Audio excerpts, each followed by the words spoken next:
When black people like me talk to the slaves, they didn't kill him. They sent some old house Negro along behind him to undo what he said. You have to read the history of slavery to understand this. There were two kinds of Negroes. There was that old house Negro and the field Negro. And the house Negro always looked out for his master. When the field Negroes got too much out of line, he held them back in check. He put them back on the plantation. The house Negro could afford to do that because he lived better than the field Negro. He ate better, he dressed better, and he lived in a better house. He lived right up next to his master in the attic or the basement. He ate the same food his master ate and wore his same clothes. And he could talk just like his master, good diction. And he loved his master more than his master loved himself.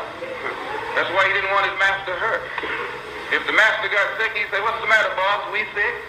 When the master's house caught a fire, he'd try and put the fire out. He didn't want his master's house burned. He never wanted his master's property threatened.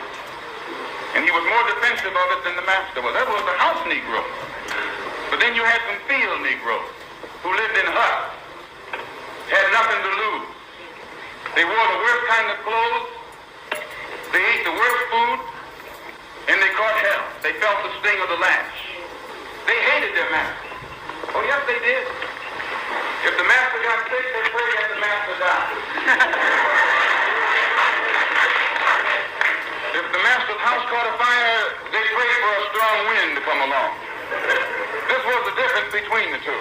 And today you still have house Negroes and field Negroes. I'm a field Negro.